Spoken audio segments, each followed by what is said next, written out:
I've tested thousands of shoes during my time here on YouTube, analyzed each one for comfort, practicality, quality, and style. But today I'm sharing with you guys the ones that I actually wear, and some of the ones that I stopped wearing because I hate them and they're absolute trash. I'm joking, but let's get into it. Right, to make this as simple and straightforward as possible, just like last time, we've got categories. Everyday sneakers, gym/active, beaters, special occasions, and substitutes / ones I don't wear anymore. So let's kick it off with everydays. This is the most substantial category, and obviously right now it's summertime, so a lot of these are kind of geared towards that. You know, I'm wearing a lot of summer shoes. So first up, the New Balance 2000. Yeah, these are actually way dirtier than I thought. So these are my latest and one of my most favorite additions to the rotation. I've actually worn these pretty extensively ever since I got them. They went straight to feet. They came with me on vacation. I've been doing multiple walks in them. A few months back, I challenged myself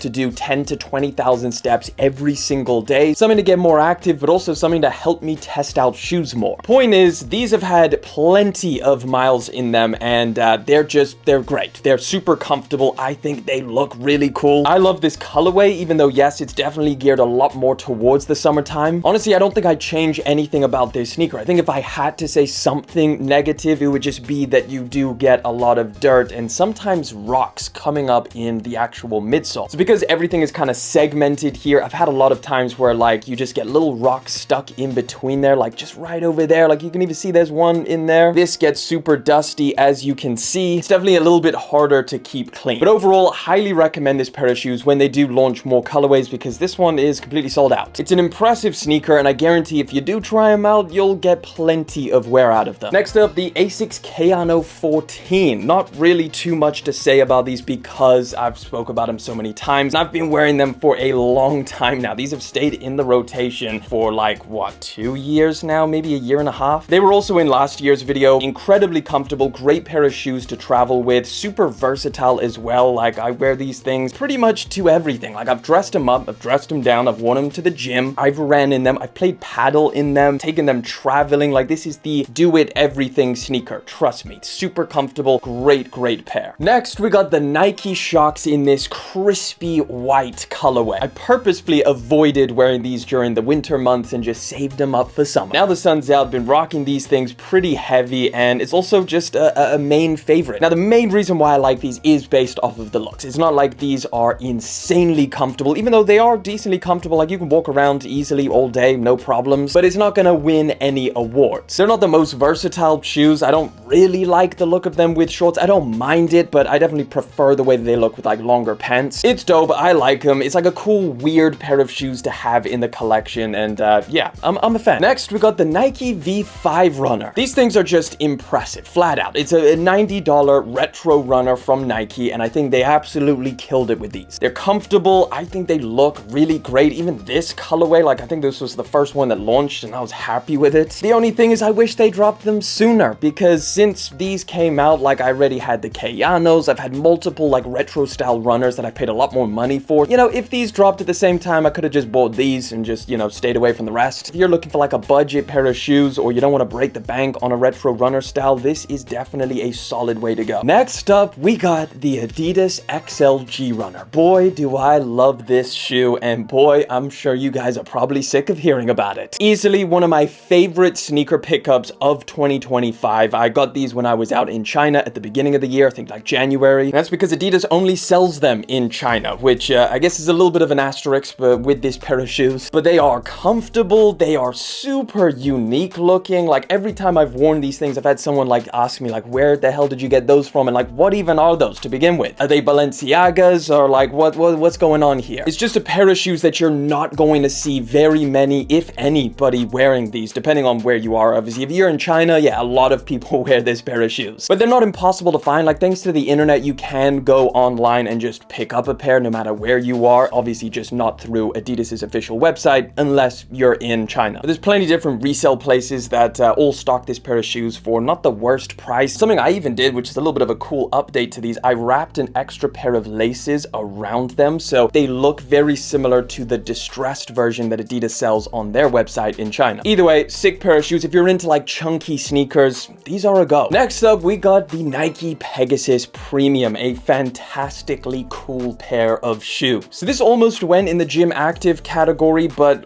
to be honest, I don't really wear them for anything active. Like casually is where I most actually use this pair of shoes. And I think most runners would pick like a lot of other shoes over this because it's like, it's chunky, it's a little bit heavier, it's a little bit clunky. So like for actually running, there's a lot of other better, more affordable options. But for comfort and just looks wise, these things are it. They are so freaking cool. This is actually a colorway that I only recently picked up. I had the original ones, but I wasn't completely sold on that pair. I was like, let me wait and see because I know they're going to be dropping some better ones. Settled on this, an all over sale with just that red stripe in that Air Zoom unit. I love these things. Definitely, it might even be my favorite Nike shoe of this entire year, and it might even just stay that way for the rest of the year. Really cool experience walking around in them. They feel like super squishy and soft, and then also like kind of, you know, bouncy and fun. Just a great shoe. Right, moving on to the next category. This one's like super quick. It's just my gym active shoes, you know, whenever I'm working out. And for the most part, I usually wear just like a lot of my everyday shoes to the gym, except on leg days and if I'm going to be doing anything like running or something like that. And if it is a leg day, I usually wear these. This is just a pair of Nike Free Runs from absolutely years ago. I don't know why I've just stuck with them and never updated them. This is probably like, I don't know, 5 to 7 years old. But I just keep wearing them just every leg day because it's a nice, like super flat, low profile pair of shoes, which is what you want. They're also super easy to take on and off. So it's something like, you know, if I'm doing some squats or deadlifts or something and I don't want to be wearing shoes, just slip them off and you go with your socks. Then I also have a pair of like powerlifting shoes for specific lifts like squats. So that's literally like I only wear those for that. And then finally the Evo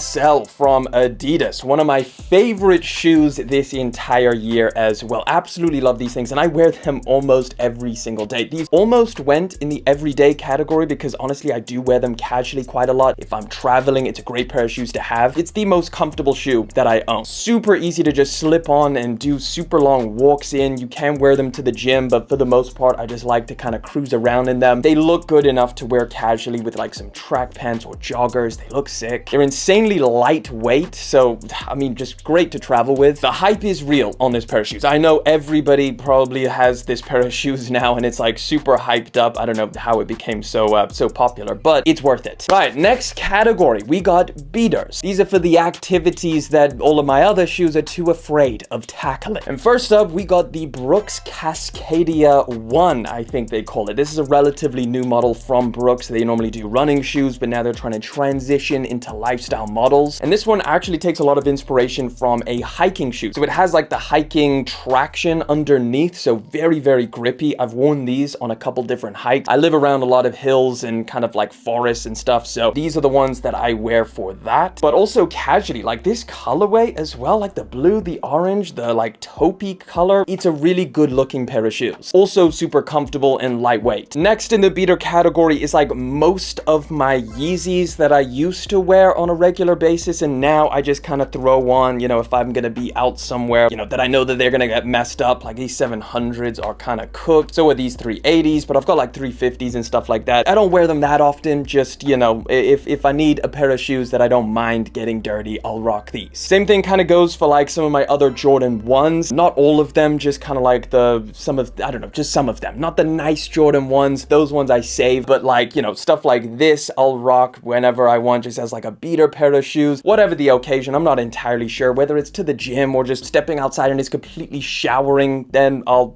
throw something like this or the Yeezys on. Okay, time for possibly my favorite category, and that is special occasions. Damn, I did the little finger guns. Now this category is going to be different, you know, depending on your style and stuff like that. So for me personally, it's not special occasions in the traditional sense where you're like, you know, suit and tie and like looking real fancy. This is just kind of like if I want to show up to an event and I need to dress cool, or I need to put on like a cool outfit to go somewhere. And that's why first up is the Yeezy Knit Runner boot. I've worn these things so much that you could see they're kind of getting cooked. So I mean, it could almost be an everyday pair of shoes. I love these things. They're also ultra comfortable, so I don't mind wearing them for an extended period of time. So if I'm going to some kind of event or doing something that requires a lot of walking, I'll usually opt for these things. They're just so unique and cool looking that some of the outfits you can put together with these things is perfection. Very similar to those, I've also got the RAL 7000 military style shoes. These are actually pretty cooked. I've worn them so much. It's a really interesting collaboration to start out with. Like RAL 7000 Studio is like this really niche Italian Italian designer brand. Then they teamed up with Ecco, which is kind of just like a normal shopping mall type brand. But they created something that is not only like really cool looking, but it's also insanely comfortable. Like this midsole is actually pretty soft. I don't want to touch it too much. But these are like ultra comfortable. I wore these when I went to China at the beginning of the year. We were doing like a lot of shooting. So we were walking around for like 15 to 20,000 steps every single day, sometimes more. And these things were my go-tos because they're so comfortable and they look so cool with different outfits. So this is definitely a special occasion sneaker for me. Keeping it crazy, next up we've got the Marshmallow. So this is a 3D printed pair of shoes by Zellerfeld and German rapper Crow. And they're just some of the wildest shoes I own. Like, look at this. Look at this. They're literally like the name, a marshmallow. It's another insane design, but I just think that they look super cool. They're also incredibly comfortable. Obviously, being 3D printed, like the bottom of these is just insanely soft. The top is super, super cozy. It feels like a padded, airy fabric. I've taken these traveling a lot of the times because like you'll be surprised how versatile these are. They're completely waterproof or like you don't really mind getting them dirty either because you can literally just hose them off. They're super durable. Like look how many miles I've put into these things. They're really, really comfortable. I took these to the desert when I was in Dubai because I didn't want to get sand in any of my other shoes. So I just took these and then guess what? When you're done and they're full of sand, you just do that and then they're brand new. Also, like to give you guys a better perspective of like what's inside these things, I did take a video of like these things cut in half. So you can see the insane amount of engineering that goes into a shoe like this. It's trippy. And then last up for special occasion would probably be the Yeezy Desert Boot. This is something that I've been wearing a lot. In fact, I have all 4 colorways. I got them all when they were like 50, 70% off. But this is probably my favorite colorway right now and the one I probably wear the most, the taupe blue pair. I just think it's a cool little random mix and great for the summertime, like with the colors. They're not bad for comfort, but they're not amazing either. Like this is a pretty solid outsole. There's like a little bit of squish on the top here. It wouldn't be my first choice if I'm doing like a lot of walking. If that's the case, I'll take something else. But either way, really, really love the look of these things. They look great in a bunch of different outfits, especially this colorway, something to really pop out in. But yeah, that's pretty much it for these special occasions. You could tell I'm on a boot wave right now. But the final category, we got substitutes and then shoes I just do not wear anymore. So substitutes are kind of just like shoes that don't necessarily fit with any of the categories. So sometimes I wear them, but it's a little bit random. And the first one would be the UGG boots. I was wearing these things a lot before it got like stupidly hot here and I don't wear them. So I'll be picking these things back up in the wintertime. No, it's not a pair of shoes that I'm like, I really dislike. I actually love these things. It's just, I've stopped wearing them because they're just too damn hot, but they're really cool. Trust me, I know that they're Uggs and I know it's a little bit random, but they are really cool, really comfortable, and I love them. Another one would be the Sacai Magmascape. This one is a pretty wild pair of shoes. I managed to get these things for $56. This is a $200 sneaker I got for $56. That was during my sneaker shopping in Texas video. Man, I love making those sneaker shopping videos. If you've seen any of them, let me know in the comments where I should go next. We can go anywhere on the planet. This is a really cool, unique, weird pair of shoes. It's one that I always wanted, just never wanted to pay that crazy $200 retail price. And thankfully they went completely on sale. Like I'm talking like they're ridiculously cheap. And like you're getting a really solid shoe for that price. Like nice suede, nice materials. But yeah, they don't really fit in any category. It's just like I kind of have them anytime that I just feel like wearing them, I do. But it's not something that's a really consistent staple in my rotation. Finally, the shoes I just don't wear anymore. And the first one is Jordan 1s. Now, I don't hate these shoes or any of the shoes that I don't wear. It's just, you know, I just said that for dramatic effect. But yeah, the Jordan 1s, they've just kind of fallen out of my rotation for a while now. I kind of just put it on pause for whatever reason. Just so, you know, like I've been wearing Jordan 1s for ages and it's just kind of like, you know, it was this time to just sit on the bench. I try and test out as many different types of shoes as possible so that we can kind of expand our minds in terms of like what sneakers we want to wear and what sneakers could be good. To give you guys like the best reviews and analyzed summaries, I do always try and, you know, test out as much as possible. That's why like sometimes there's some crazy stuff from like smaller independent brands or like random new stuff or futuristic stuff. So for right now, I try and keep my rotations nice and small so I can really test out each sneaker. And Jordan 1s have just been there for a minute. So I've just kind of, you know, put them on the bench. Very similar story to Jordan 4s. I don't really wear those anymore. Now that's a little bit more recent. I remember I was wearing like the SB4s and stuff like that pretty recently, but it's just something that I'm not wearing at the moment. I'm just really enjoying different types of sneakers right now. Now, obviously, both of those are classic silhouettes, so they will will be back at some point, and I have a bunch of different like Jordan 4s and Jordan 1s that I haven't even worn yet, and I know I'm going to. They're just on ice, ready for me in the future. That is really the good thing about those sneakers, is they are timeless. Now, last one up that I'm really surprised about, the Yeezy Foam Runner. Man, if you asked me during the winter time, like what was the most anticipated shoe that you were excited to wear again for the summer, it would be these things. I absolutely love this pair of shoes, but for some reason, I just don't wear them anymore. I think my style maybe has changed a little bit currently, so it's just kind of been phased out. Got so many fun memories of this pair of shoes, you know, being insanely comfortable, but it's just something that I'm just not really vibing with right now. In fact, a lot of my like foam clog shoes, I just haven't really been reaching for as of late. Not entirely sure why. I'm sure these will make a comeback, even though this pair is pretty cooked. But there you have it. That is all of the sneakers in my current rotation. Let me know down in the comment section what your guys' sneaker rotation is looking like. It'll be very interesting to see what kind of sneakers you've got going on. And like always, if you want to catch another video, I'm going to throw one up right in that corner over there, so check it out.